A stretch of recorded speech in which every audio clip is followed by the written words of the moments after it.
السلام علیکم دوستو، کبھی کبھی انسان کا دل کسی چیز کے حصول کے لیے تڑپتا ہے، اس کے لیے صبر کرنا اور زیادہ مشکل ہو جاتا ہے۔ انسان اس چیز کو حاصل کرنے کے لیے ہر روز دعائیں مانگتا ہے اور اس کی نگاہیں ہر روز اپنی مانگی ہوئی دعا کی قبولیت کے لیے ادھر ادھر گھومتی ہے، اور وہ یہ تو بھول ہی جاتا ہے کہ تمہارے رب نے ہر چیز کے عطا کرنے کا ایک وقت مقرر کیا ہوا ہے۔ ہر ایک چیز کو اپنے وقت پر عطا کی جاتی ہے، پر ہوتا یہ ہے کہ ہم بھول جاتے ہیں کہ ہمارے دل کی چاہت کو پورا کرنے والا کون ہے۔ اس نے چاہت دل میں اس لیے ڈالی ہوئی ہے کہ تم اس چاہت کو پورا کرنے کے لیے اپنے رب سے خوب دعائیں کرو۔ تم پہلے اپنے رب کے لاڈلے بن جاؤ، پیارے بن جاؤ۔ جان رکھو، جب وہ رحمان اللہ تمہیں اپنا لاڈلا بنانا چاہتا ہے نا، وہ تمہیں اپنے قریب کرنے والی خاص مخصوص نشانیاں بھی دے دیتا ہے۔ جان رکھو، جب آپ اپنے مہربان رب کے بہت قریب ہوتے ہیں نا، تو جانتے ہو کون کون سی 3 خاص نشانیاں وجود میں آتی ہے جو یہ بظاہر ظاہر کرتی ہے کہ تمہارے مشکل حالات اب ان قریب ختم ہونے والے ہیں، تمہاری من پسند چہیتی چیزیں تمہارا مقدر بننے والی ہے۔ تو سنو، جس کی سب سے پہلی اور خاص اور واضح نشانی یہ ہے کہ تمہاری زبان ناممکن حالات میں بھی اپنے رحمان رب کو پکارتی ہے اور اس کے نام کی حمد و ثنا کرنے لگتی ہے۔ یہی وہ خاص علامت ہے کہ تمہارے بند کیے ہوئے دروازے اب کھلنے والے ہیں۔ جان رکھو، ایک بات کہتا ہوں کہ تم کیوں بھول جاتے ہو کہ اللہ انسان کو وہاں سے نوازتا ہے جہاں سے اس کو توقع بھی نہیں ہوتی۔ اللہ کی بات آدھی بات نہیں ہوتی۔ اللہ اپنی نعمتوں کے بانٹنے میں فیورٹ والا معاملہ نہیں کرتا کہ فلاں کو دنیا اچھی سمجھتی ہے تو اسے ہی عطا کرنا ہے، اور فلاں کو دنیا اچھا نہیں سمجھتی تو اسے دھتکار دینا ہے۔ اللہ بس نیت دیکھتا ہے، اللہ بس یہ دیکھتا ہے اس کے دل میں اللہ کے لیے محبت زیادہ ہے، اور کون سی چیز کو پانے کے لیے تم زیادہ شدت رکھتے ہو اور وہ اللہ سے مانگ رہا ہے۔ وہ بس خلوص کو دیکھتا ہے کہ کون اس کا کتنا خوف اپنے دل میں رکھتا ہے۔ وہ اپنی چاہت کو پانے کی خاطر اور قرآن میں موجود ہونے کے باوجود بھی کوئی غلط راہ اختیار نہیں کرتا، بس وہ طلب دیکھتا ہے کہ کون اس کے انعام کی طلب رکھتا ہے اور پھر اس طلب کی خاطر صبر کرتا ہے۔ یہی صبر دیکھ کر اللہ فیصلہ کرتا ہے کہ کس کو کیا، کب اور کتنا دینا ہے۔ جان رکھو، جب مشکل حالات میں زباں پر شہنشاہ کائنات کو پکارنا، اس کو یاد کرنا، اس کے سامنے جھک جانا آسمانی دنیا میں کھلبلی مچا دیتا ہے۔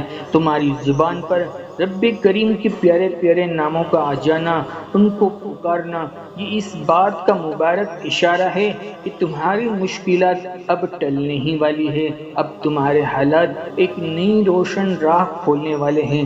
جان رکھو، مشکل حالات میں زباں پر رب کی تسبیح کا آ جانا انسان کو بہت سی مشکلات سے نجات دے دیتا ہے۔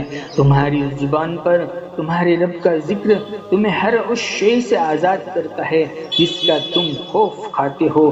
جان رکھو، مشکل حالات میں زباں پر نام خدا تمہارے بدترین حالات کو بہترین حالات کی طرف بدلنے کا یقینی ذریعہ بن جانے والا ہے۔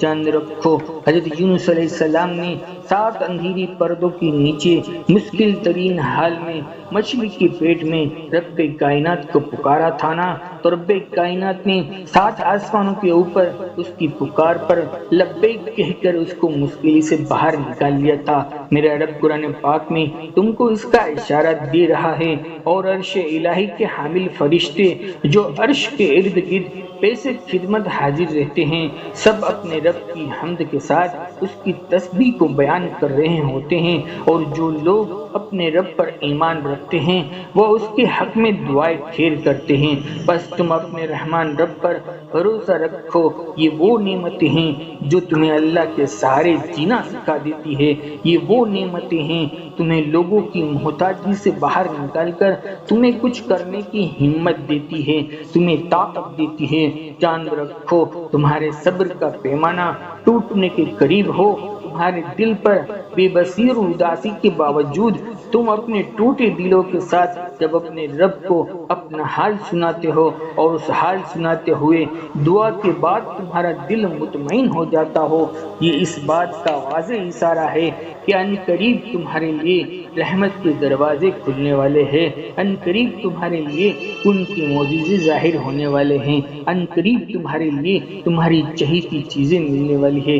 میرا رب قرآن میں فرماتا ہے کہ کہہ دو میرے ان بندوں سے جنہوں نے اپنی جانوں کے اوپر ظلم کر رکھا ہے وہ اللہ کی رحمت سے بالکل مایوس نہ ہو، یقیناً تمہارا رب بہت بخشنے والا بڑا ہی مہربان ہے۔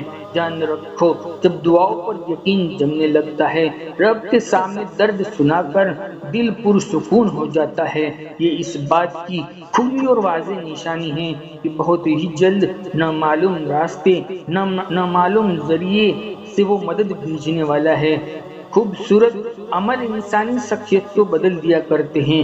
جب تمہیں تمہارا رب مشکل حالات کو دور کر کے تمہیں خوشیوں سے قریب کرنے لگتا ہے، تب تمہارے اندر انتقام کی قدرت ہونے کے باوجود معافی اور درگزر سے کام کرنا اور اپنا معاملہ اللہ کے حوالے کرنے لگ جانا، یہ اس بات کی خاص اور واضح نشانی ہے کہ تمہارے لیے نوازشات کا در بالکل قریب ہی ہے۔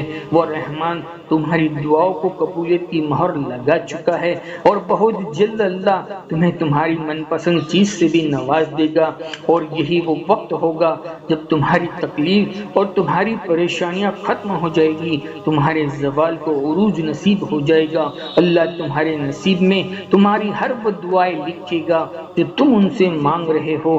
جان لو ہر انسان کو وہی ملتا ہے جو اس کے نصیب میں لکھا ہوتا ہے، لیکن جو لوگ اللہ تعالیٰ سے دعائیں مانگتے ہیں نا، اللہ پاک ان کو وہ نعمتیں اور وہ خوشیاں بھی عطا کرتا ہے جو اس کے نصیب میں نہ لکھی ہو۔ بے شک اللہ ہر چیز پر قادر ہے۔ دعائیں نصیب سے نہیں ملتی بلکہ نصیب دعاؤں سے ملتے ہیں، اور کائنات کے سارے معجزے دعاؤں سے یقیناً ہو جاتے ہیں۔ ان قریب تمہاری قسمت کا در کھل جائے گا اور تم اپنی ایک ایک حاجت کو پورا ہوتے ہوئے اپنی ان آنکھوں سے دیکھو گے انشاءاللہ۔ مطمئن ہو جاؤ، ان قریب تمہارا رب تمہارے لیے خفیہ نظام سے بہترین مدد بھیجنے والا ہے، جنہیں دیکھ کر آپ خوش ہو جاؤ گے انشاءاللہ۔ دوستو ہماری دلی دعائیں آپ سبھی بہن بھائی کے لیے ہے۔ اللہ تعالیٰ آپ کو ہنستا مسکراتا رکھے، خوشحال رکھے، ہر پریشانیوں کو عافیت کے ساتھ دور فرمائے اور اپنے کن سے آپ کی ایک ایک دعاؤں کو قبولیت نصیب فرمائے۔ دوستو ویڈیو سے آپ کے لیے تھوڑا سا بھی امتنان قلب کا ذریعہ بنا ہو تو ایک اچھے کومنٹ کی یا ایک لائک کی آپ سے گزارش کرتے ہیں۔ زندگی رہی تو انشاءاللہ پھر ملیں گے ایک اور نئے ٹاپک کے ساتھ، تب تک بندے کو اجازت دیجیے۔ اللہ حافظ۔